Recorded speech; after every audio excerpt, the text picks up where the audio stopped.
Inside a building in China right now, a wireless signal is moving through the air at a speed that sounds made up. It's carrying data at 206 gigabits per second. Your phone's 5G connection gives you about 300 megabits per second on a really good day.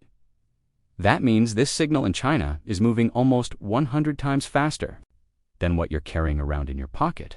No cable, no wire. It's moving through the same air you breathe. But what has governments around the world paying close attention isn't just the speed, it's a tiny chip. The chip they built is smaller than your thumbnail, and it does something no other chip anywhere can do. I'll tell you exactly what that chip does and why it matters.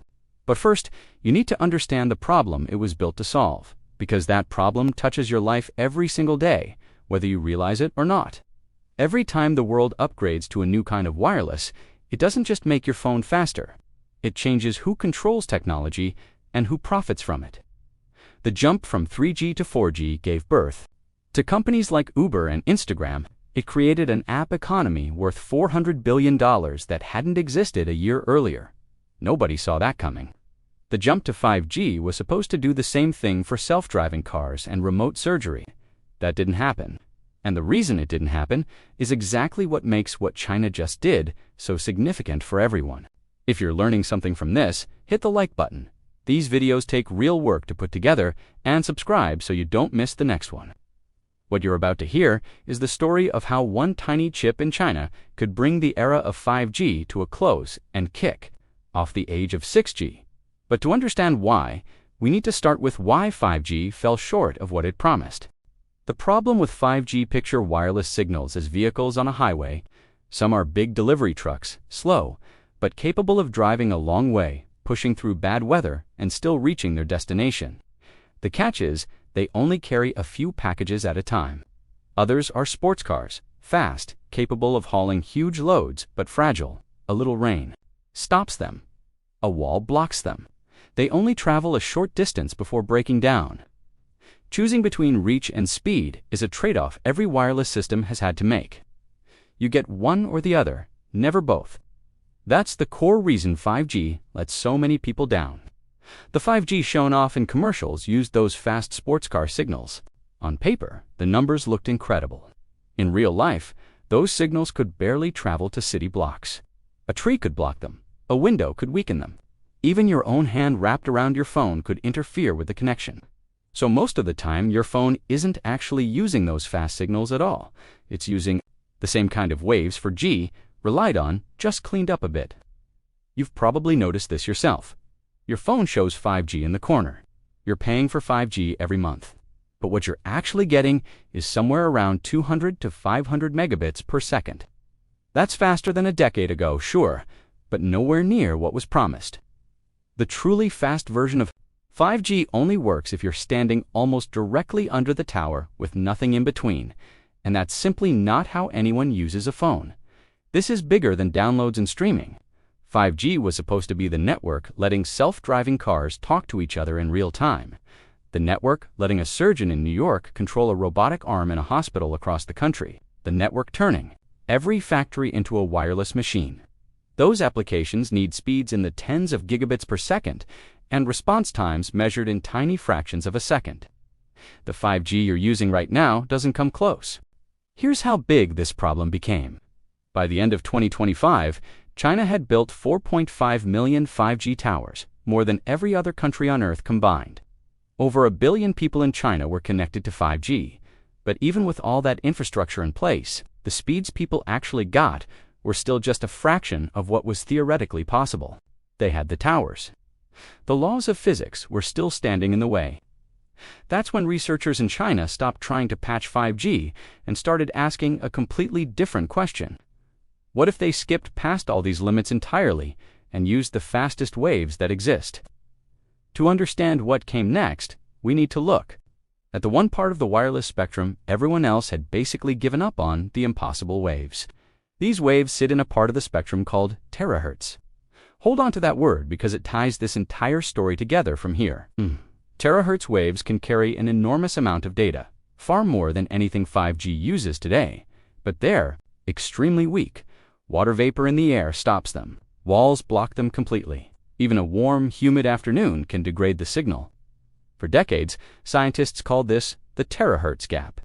The potential was enormous, but nobody could figure out how to send these signals anywhere useful. It's a bit like owning a rocket that could reach the moon and back in an hour, but falls apart the second you turn the engine on. That gap sat unsolved for decades. Engineers knew the data capacity was right there, waiting to be tapped, but they couldn't get a grip on it. Research teams in the This is where China's 6G story takes a turn nobody expected. A team at Peking University and City University of Hong Kong found a way to throw out all those separate boxes and replace them with a single chip. The chip they built could change how every wireless tower on Earth operates. And it started with an idea so simple, it makes you wonder why nobody tried it sooner. But to appreciate how clever it is, you have to look at what they actually built. A chip that speaks every language. Every wireless system ever made uses electronic circuits to handle signals. This chip does something different. It converts the wireless signal into light, processes it as light, and then converts it back into a wireless signal. That sounds simple, but it changes everything. Light doesn't care what kind of signal it's carrying. Low, medium, high, even terahertz. Light carries all of them the same way. Instead of needing 10 different rain tracks for 10 different trains, you turn every train into light and send them all through a single tunnel. The chip itself is 11 millimeters long and less than 2 millimeters wide, smaller than the eraser on a pencil, and it handles 9 different frequency bands on one piece of silicon. That means 9 separate hardware modules currently crowding a 5G tower all get replaced by a single chip you could balance on a fingertip. This is the chip from the top of this story, the one that has governments around the world paying close attention. What does that mean for you? If one tiny chip can replace an entire rack of equipment, then building a wireless tower becomes cheaper, smaller, and faster. A rooftop antenna that once needed a closet full of hardware could run on something the size of a shoebox. Now multiply that across millions of towers worldwide, and you start to see why this isn't just a science project, it's an economic shift that could change how much it costs to build a network entirely. There's another layer here that's easy to miss. If one chip can handle every frequency band simultaneously, including terahertz, then you no longer have to choose between reach and speed. The chip makes it possible to use slower waves for long-distance coverage and fast terahertz waves for speed, all on the same hardware at the same time. The trade-off that's governed every wireless system in history simply stops being a trade-off. When the team published its results in the journal Nature in September 2025, the chip hit 100 gigabits per second on a single channel, fast enough to download 2 full 4K movies in 1 second, and it switched between frequency bands in under 200 microseconds, less time than it takes a hummingbird to flap its wing once, but the chip was only half of what China was working on. Remember terahertz, the word I told you to hold on to. Here's where it comes back in a major way, the 206 gigabit test. A separate group of researchers was tackling the other half of the puzzle based at Purple Mountain Laboratories in Nanjing. Working with China Mobile and Fudan University, their focus was those terahertz frequencies everyone else had written off, and they pulled off something that stunned the wireless world. They sent a signal through open air at 206.25 gigabits per second. This wasn't a projection or a theory, it was independently confirmed, and the number was reported publicly. That's roughly 20 times faster than the 5G your phone connects to right now, achieved wirelessly through ordinary air, using the exact frequencies the rest of the world had assumed were useless. Nanjing isn't a small town, it's a city of over 9 million people, with real buildings, real weather, and every practical challenge that comes with pushing wireless signals through a busy urban environment. That's what makes this different from a lab test. A lab controls every variable. A city test deals with whatever nature and people throw at it. Now, put those two pieces together.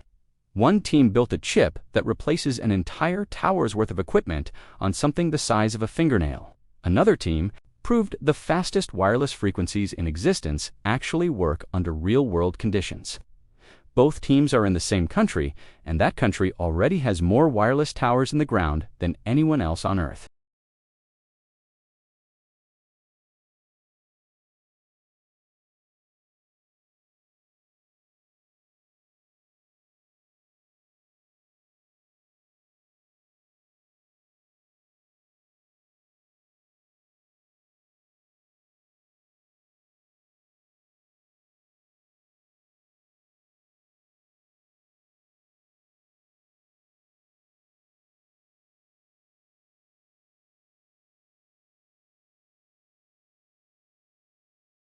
The timeline matters too. The terahertz speed record was set in 2022. The chip was published in Nature in 2025. The Live City network launched in 2026. These aren't random lab experiments happening by coincidence. They're steps in a sequence, and the pace keeps accelerating.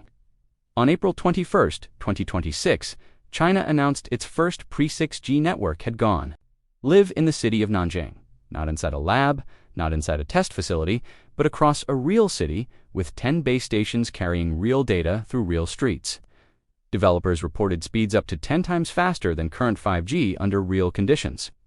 The network was already running applications that sound like they belong in a different decade, drone systems streaming live video with zero lag.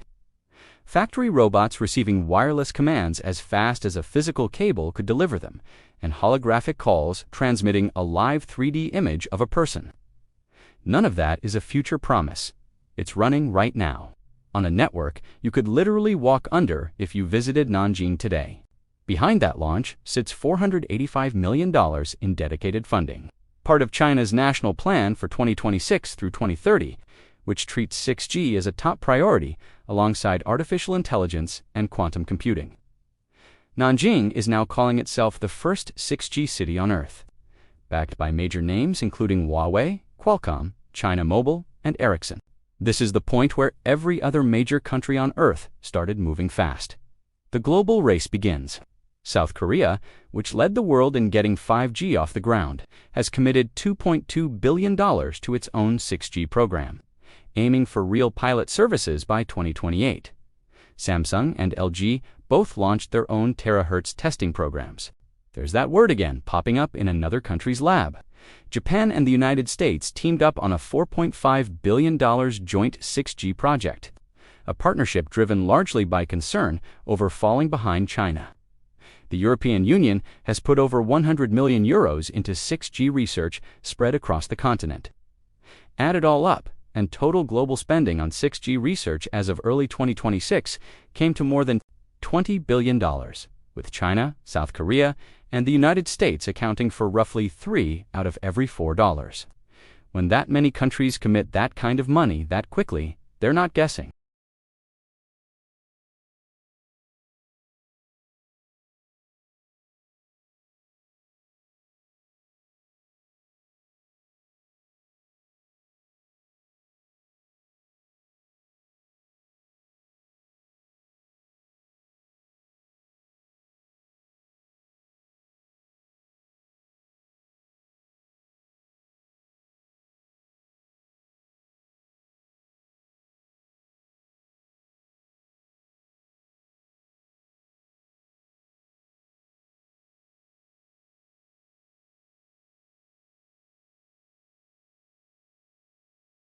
Nokia, one of the original giants of wireless, has publicly said the center of wireless research is shifting east.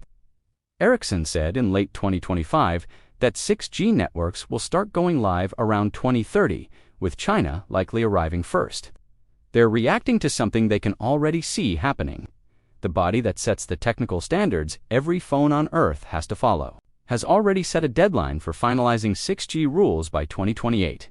The race isn't coming. It's already underway. And not every country is starting from the same position. Here's the part that matters more than the money. In the rooms where global wireless standards actually get decided, where countries determine which technology every phone and every tower on Earth will use. China now holds around 40% of all 6G patents filed anywhere in the world. That's more than the United States, Japan, Europe, and South Korea combined. If a company owns the patents behind a technology, every other company that wants to use it has to pay them. Now imagine an entire country owning the patents for the next generation of wireless. Every phone, every tower, every device that connects to 6G could end up sending a fee back to that country. That's how power actually shifts in technology. It's not always about who builds the best thing first. It's about who ends up owning the rights to it. The Nanjing network has been running since April 2026, inside a real city with real weather, real buildings, and real signal interference to deal with. China's government has said it completed its first round of 6G technology testing between 2022 and 2024, producing more than 300 verified technologies. The second round is underway now, and a third round covering pre-commercial equipment is set to begin in 2027. That's the same phased approach China used to build the world's largest 5G network in under 5 years. I'm not going to pretend there are no problems here, because there are real ones that deserve honest attention. The hurdles ahead: terahertz signals can't pass through walls. They struggle with humidity. Covering an entire city would mean placing transmitters on nearly every building, not just every block, and the electricity. Cost of running that many transmitters around the clock would be substantial. On top of that, Huawei has already been banned from 5G networks in the United States, the United Kingdom, and Australia over security concerns. And those tensions will only intensify as 6G grows more important. Countries that adopt Chinese 6G technology get access to the most advanced equipment, but they also become dependent on Chinese supply chains. Countries that refuse it risk falling behind. Every nation on Earth will eventually have to make that choice. There's one more problem that doesn't get discussed much. Building 6G requires people fluent in wireless engineering, artificial intelligence, materials science, and advanced manufacturing all at once. China has publicly acknowledged it doesn't have enough of those people, and neither does anyone else. 6G isn't one field, it's a dozen fields converging at once, and the pool of people on Earth who can operate across all of them is genuinely small. None of those problems erase what the science has already demonstrated. They simply determine how long it takes to go from a working test to a network serving 1 billion people. Every previous generation of wireless faced that same gap and eventually closed it. Here's the bigger picture, and it's what I want to leave you thinking about. Every generation of wireless has quietly reshaped who holds power in the world. 2G handed that power to Europe because the standard was European and Nokia. 3G shifted it toward America because American companies built the smartphones. 4G locked in American dominance because the entire app economy grew out of Silicon Valley.